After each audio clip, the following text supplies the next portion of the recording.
वक्रतुंड महाकाय सूर्यकोटि समप्रभा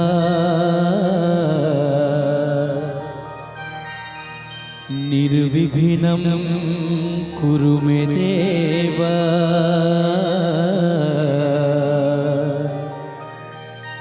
सर्वकार्येषु सर्वदा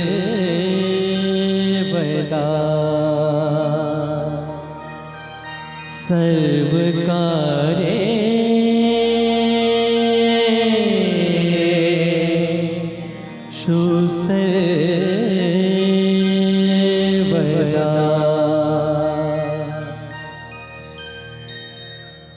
નમસ્કાર વિદ્યાર્થી મિત્રો, હું પાર્થ સર પ્રણવ સેવા સંસ્થામાં આપનું સ્વાગત કરું છું। આજે આપણે ધોરણ 8માં વિજ્ઞાન વિષયમાં પ્રકરણ નંબર 7 વનસ્પતિઓ અને પ્રાણીઓનું સંરક્ષણ વિશે અભ્યાસ કરીશું। વિદ્યાર્થી મિત્રો, સૌપ્રથમ આપણે પાઠની પ્રસ્તાવના વિશે અભ્યાસ કરીશું કે આ પાઠમાં શું કહેવામાં આવે છે અને પાઠની શરૂઆત શેનાથી કરવામાં આવી છે। તો કે ધોરણ 7માં બુજો અને પહેલી જે છે તે પ્રોફેસર અહેમદ સાથે તેમજ ટીબુ સાથે જંગલની મુલાકાતે ગયા હતા। એમણે મુલાકાત કરી હતી, જંગલનું અંદર ભ્રમણ કર્યું હતું। તે પોતાના સહાધ્યાયી એટલે કે જે એની સાથે ભણતા જે વિદ્યાર્થી મિત્રો હતા, બરાબર છે, જે પહેલીને બુજો છે એની સાથે ભણતા વિદ્યાર્થી મિત્રો એની સાથે આ અનુભવ વહેંચવા માંગતા હતા કે અમે ત્યાં જંગલમાં જઈને શું કર્યું, જંગલમાં અમને કેવી કેવી મજા પડી, તેની વાતો કરવા માટે તે ઉત્સુક હતા। વર્ગના બીજા વિદ્યાર્થીઓ પણ પોતપોતાનો અનુભવ બતાવવા માટે ઉત્સુક હતા, કારણ કે તેમાંથી કેટલાક ભરતપુર અભયારણ્ય ભ્રમણ કરવા ગયા હતા, કેટલાક કાજીરંગા રાષ્ટ્રીય ઉદ્યાન ગયા હતા અને કેટલાક લોકચાવ વાઇલ્ડ લાઇફ અભયારણ્ય અને ગ્રેટ નિકોબાર બાયોસ્ફિયર રિઝર્વ અને વાઘ સંરક્ષિત વિસ્તાર વિશે પણ તે લોકોએ મુલાકાત લીધી હતી અને સાંભળ્યું હતું। તો આ જે રાષ્ટ્રીય ઉદ્યાન છે, વન્યજીવ અભયારણ્ય છે, જૈવ આરક્ષિત ક્ષેત્ર, એને બનાવવાનો ઉદ્દેશ્ય શું છે, કે શા માટે આપણે બનાવીએ છીએ, આપણે એનો ઉદ્દેશ શું છે, તો એ વિશે માહિતી આપણે આ પાઠમાં મેળવવાની છે। કે સૌપ્રથમ પાઠની શરૂઆત કરીએ છીએ વન નાબૂદી અને તેના કારણો, કે વન નાબૂદી શું છે અને તે શાને કારણે થાય છે, તે કેવી રીતે ઉત્પન્ન કરવામાં આવે છે। તો વન નાબૂદી શું છે તે જોઈએ। તો કે આપણી પૃથ્વી પર વિવિધ પ્રકારની વનસ્પતિ તેમજ પ્રાણીઓ જોવા મળે છે। તે માનવજાતને ટકી રહેવા માટે, તેમાં સારી રીતે રહેવા માટે આવશ્યક છે। પૃથ્વી પર વનસ્પતિ અને પ્રાણીઓ જોવા મળે છે, તે માનવજાતને ટકી રહેવા માટે ઉપયોગી છે અને તેમાં સારી રીતે રહેવા માટે। આજે આ સજીવોના અસ્તિત્વ માટે વન નાબૂદી જે છે એક મોટો ખતરો બની ગયો છે।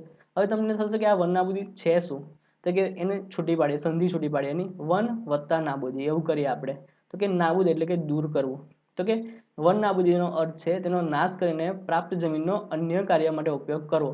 એટલે કે વન જે છે, જે જંગલ છે તેને દૂર કરવું એટલે કે એનો નાશ કરવો, અને જે જમીન પ્રાપ્ત થાય છે તેનો અન્ય કાર્યો માટે ઉપયોગ કરવો, તેવો એનો અર્થ થાય છે। હવે વન જે નાબૂદી છે તે કયા ઉદ્દેશ્યથી કરવામાં આવે છે, તો કે વનમાં વૃક્ષોની કાપણી નીચેના ઉદ્દેશ્યથી કરવામાં આવે। કયા કયા? ખેતીવાડી માટે જમીન પ્રાપ્ત કરવી, જંગલ હોય તે જંગલના જે વૃક્ષો છે તેને કાપી નાખે અને જમીનને સમથળ બનાવે અને ખેતી માટેની જમીન પ્રાપ્ત કરે। ઘર તેમજ કારખાનાઓનું નિર્માણ કરવું, એ જે જગ્યા મળે છે ત્યાં શું બનાવશે, ઘર બનાવશે અથવા કોઈ કારખાનું બનાવશે। ફર્નિચર બનાવવા માટે લાકડાનો બળતણ માટે ઉપયોગ કરશે, જે ફર્નિચર બનાવવાનું હોય ઘરનું, બરાબર છે, તે અથવા જે લાકડા છે તેનો બળતણ માટે ઉપયોગ કરશે। પછી કુદરતી આગ તેમજ ભયંકર દુષ્કાળ પણ કેટલાક કુદરતી વન નાબૂદીના કારણે છે। કુદરતી આગ એટલે કોઈ વખત આગ લાગી હોય કુદરતી રીતે, તેમજ દુષ્કાળ પડે તો પાણી ન મળે ને વન ને બધું સુકાઈ જાય છે, તો એને કારણે બધી વનની સંપત્તિ જે છે તે નાશ પામે છે। તો આ બધા વન નાબૂદીના કારણો છે।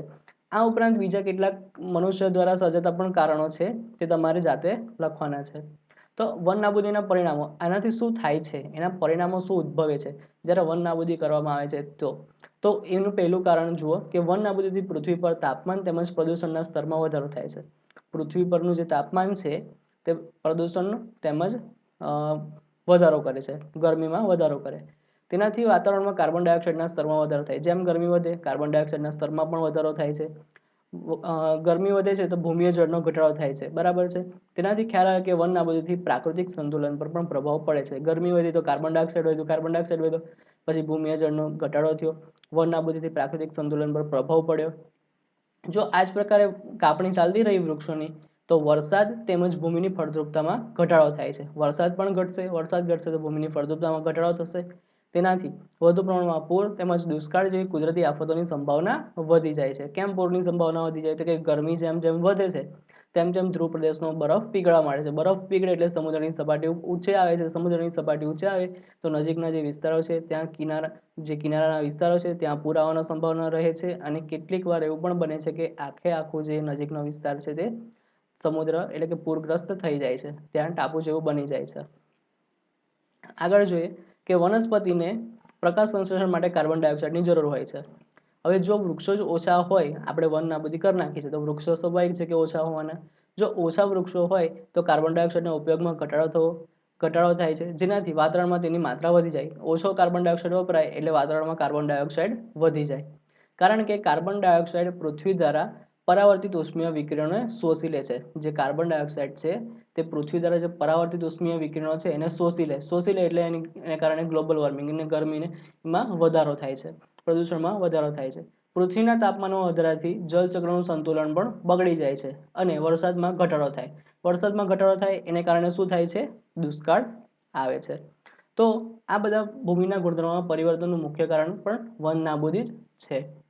કોઈ પણ ક્ષેત્રમાં ભૂમિના ભૌતિક ગુણધર્મો પર વનસ્પતિ ઉછેર અને વૃક્ષોની અસર પડે છે. ભૂમિ પર વૃક્ષોની માત્રા ઘટવાને કારણે ભૂમિનું ધોવાણ વધે છે.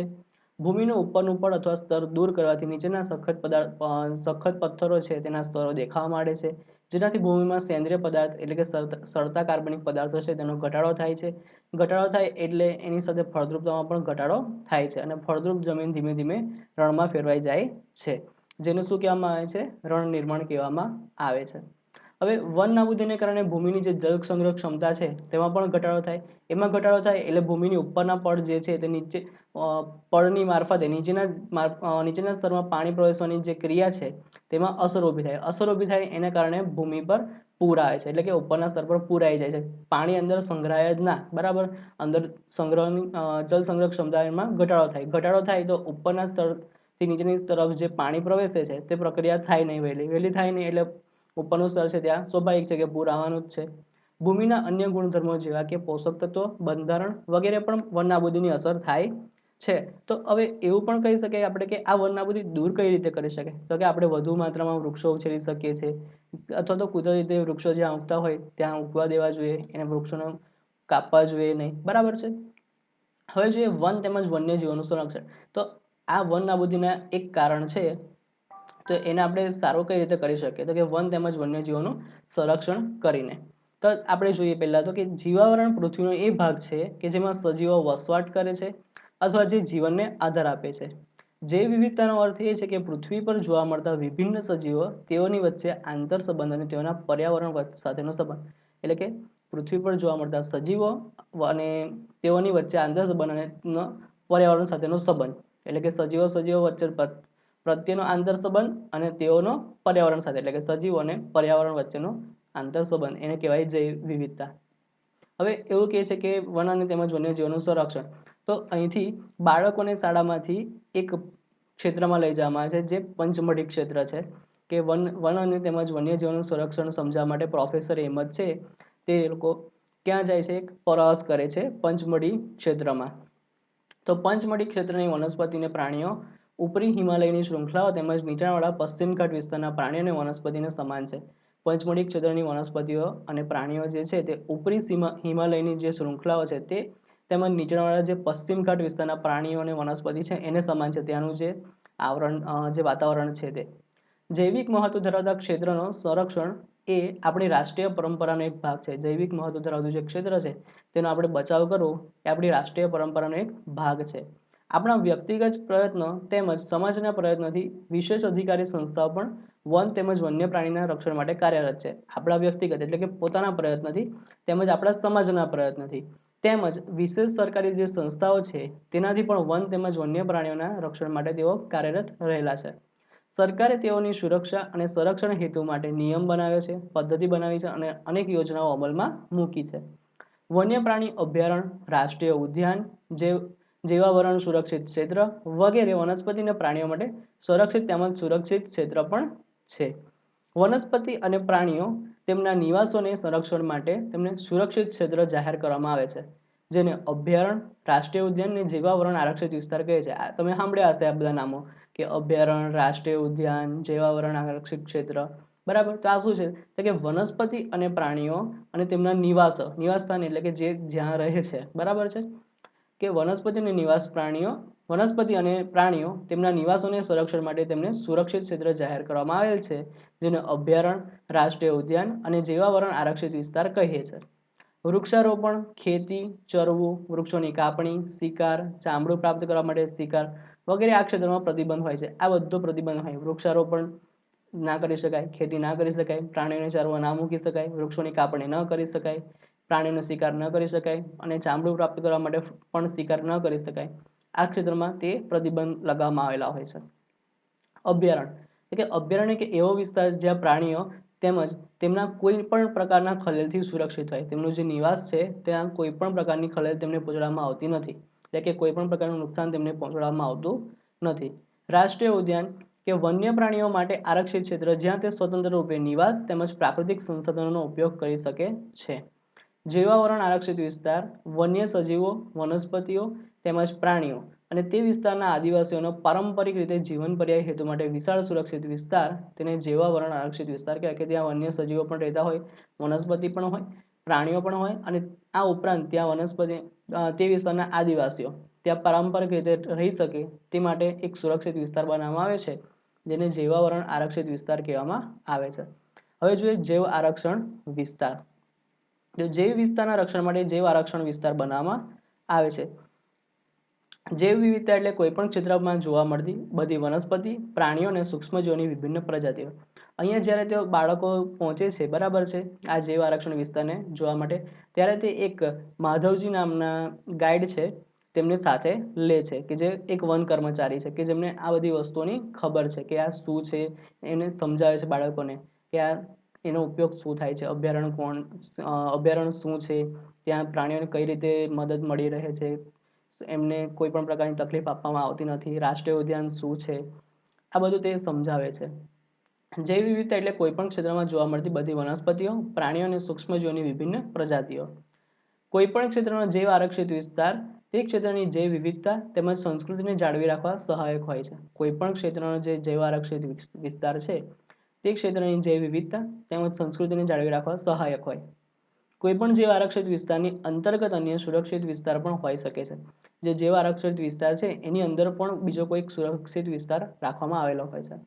પંચમઢી જૈવાવરણ આરક્ષિત વિસ્તારમાં સાતપુડા નામનું એક રાષ્ટ્રીય ઉદ્યાન તથા બોરી તેમજ પંચમઢી નામના 2 વન્ય પ્રાણી અભયારણ્ય આવે છે. પંચમઢી જે જૈવાવરણ આરક્ષિત વિસ્તાર છે એમાં શું શું આવેલું છે? જો વિદ્યાર્થી મિત્રો, સાતપુડા નામનું એક રાષ્ટ્રીય ઉદ્યાન આવેલો છે, બોરી તેમજ પંચમઢી નામના 2 વન્ય પ્રાણી અભયારણ્ય પણ આવેલા છે.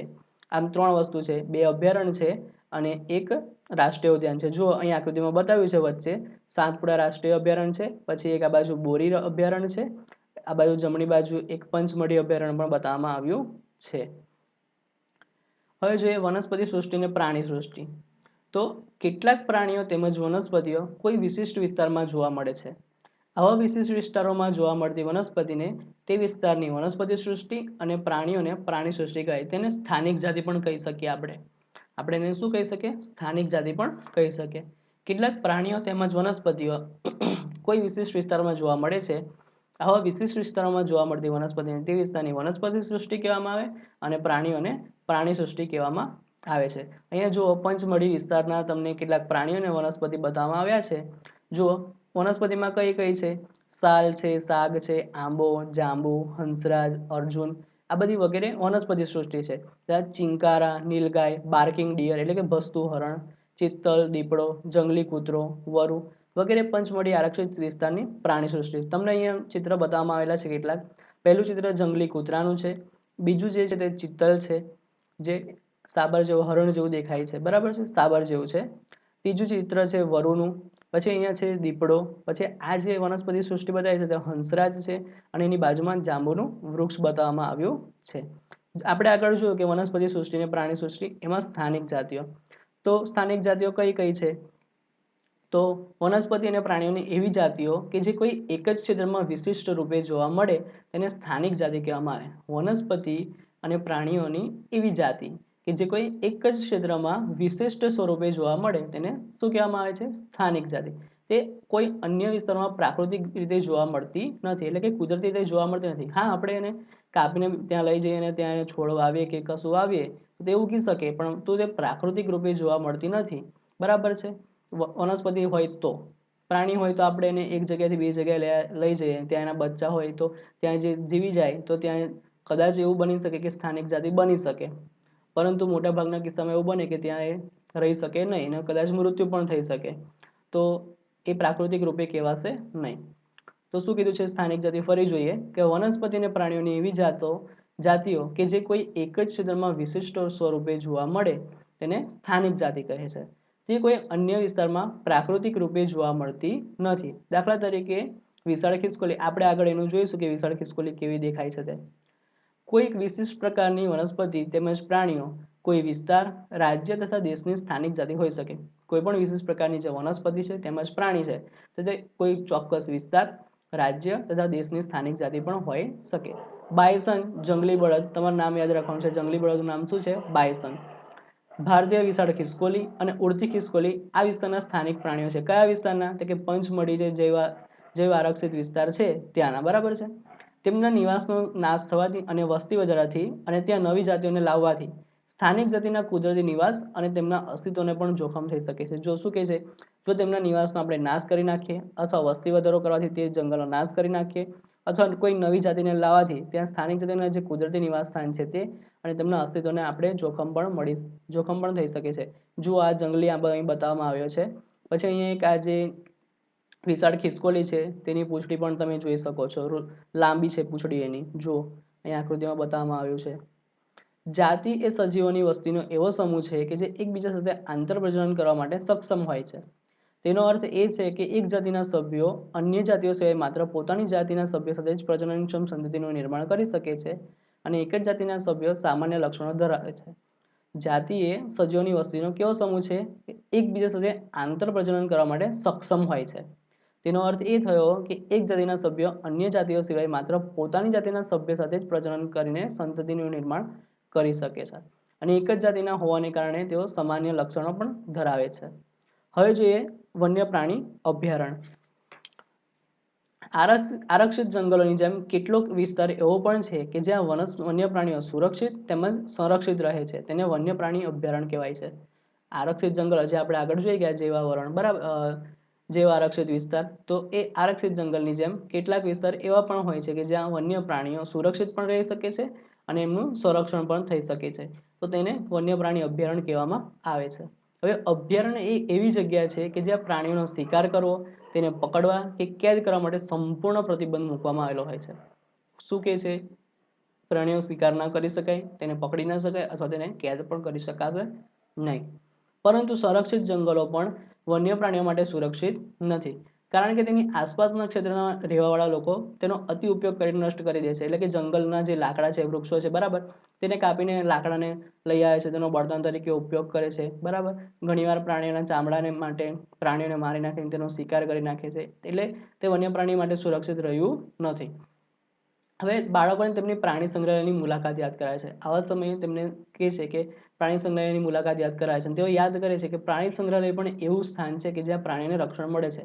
પણ શું વિદ્યાર્થી મિત્રો આપણે એવું કહી શકીએ કે જે અભયારણ્ય છે તે અને પ્રાણી સંગ્રહાલય છે તે ત્યાં બંને જગ્યાએ પશુને કેવી રીતે રાખવામાં આવતા હશે?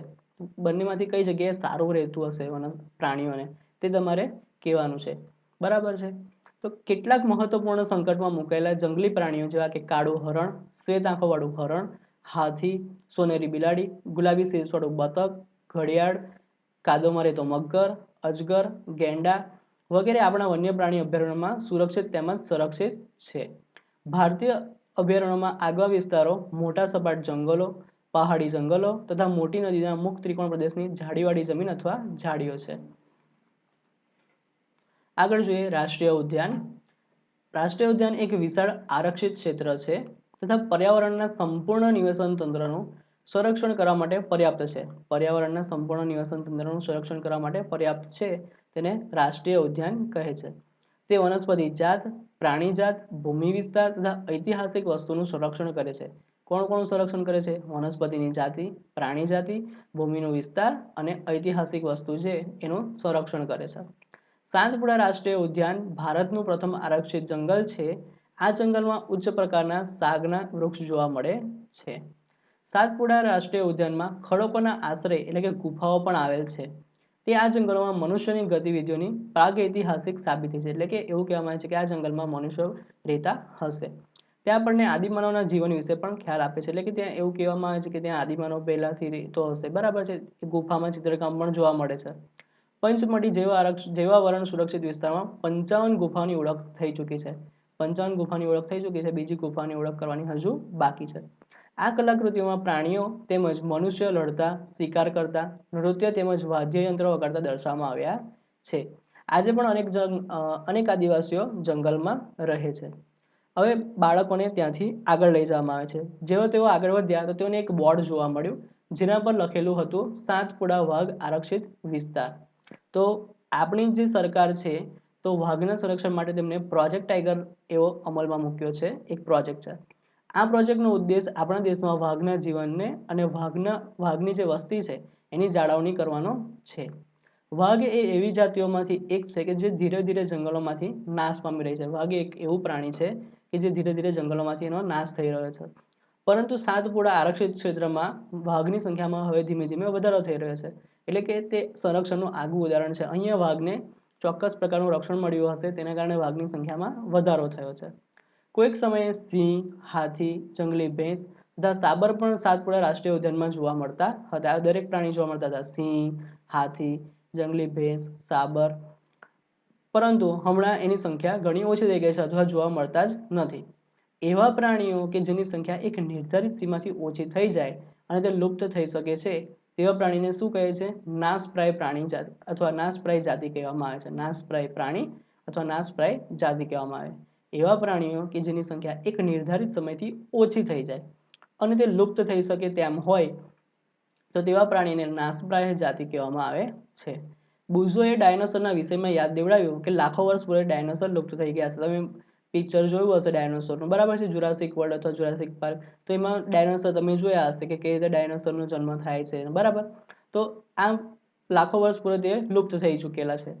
કેટલાક સજીવોના કુદરતી નિવાસમાં ખલેલ ઊભી થવાથી તેમના અસ્તિત્વ માટે ખતરો ઉત્પન્ન થાય છે. આપણે આગળ પણ જોઈ ગયા કે જો નવી જાતિ લાવવામાં આવે અથવા તેમના કુદરતી સ્થાનનો આપણે દૂર કરવામાં આવે, નુકસાન કરવામાં આવે તો ત્યાં જે રહેતી જે જાતિ છે તેમને ખતરો ઊભો થઈ શકે છે. જો પહેલો ચિત્રમાં વાઘ બતાવવામાં આવ્યો છે, આ જંગલી ભેંસ છે અને આ નીચે જે છે તે સાબર દર્શાવવામાં આવ્યું છે. હવે આગળ જોઈએ કે માધવજીએ પહેલીને જણાવ્યું કે જે નાના પ્રાણીઓ છે તે મોટા પ્રાણીઓ કરતાં લુપ્ત થવાનો ભય ઘણો વધારે હોય. એટલે કે નાના પ્રાણીઓ જે છે તે જલ્દીથી લુપ્ત થઈ જાય છે. કે કેમ એવું થાય છે? તો કે ક્યારેક આપણે સાપ છે, દેડકા છે, ગરોળી છે, ચામાચીડિયા છે, ઘુવડ છે એને નિર્દયતાથી મારી નાખીએ છીએ કારણ કે તે નાના પ્રાણીઓ છે અને નિવસન તંત્રમાં તેમનું જે સ્થાન છે, એમનું મહત્વ છે તેના વિશે આપણે કંઈ જ વિચારતા નથી. તો તેઓને મારીને આપણે આપણી જાતને જ નુકસાન પહોંચાડીએ છીએ. એવું કહે છે કે આપણે પોતાના પગ પર જ કુહાડી મારી રહ્યા છે. ભલે તે કદમાં નાના હોય પરંતુ નિવસન તંત્રમાં તેઓના યોગદાનને નજરઅંદાજ આપણે કરી શકીએ નહીં. તે આપણી આહારજાળ અને આહાર શૃંખલાનો જ એક ભાગ છે. કોઈપણ વિસ્તારની બધી વનસ્પતિઓ, પ્રાણીઓ તેમજ સૂક્ષ્મજીવ અને અજૈવ ઘટકો જેવા કે વાતાવરણ, ભૂમિ, નદીના મુખ ત્રિકોણ પ્રદેશ વગેરે સંયુક્ત રૂપે નિવસન તંત્રનું નિર્માણ કરે છે. હવે જોઈએ રેડ ડેટા બુક. તો આ રેડ ડેટા બુક શું છે?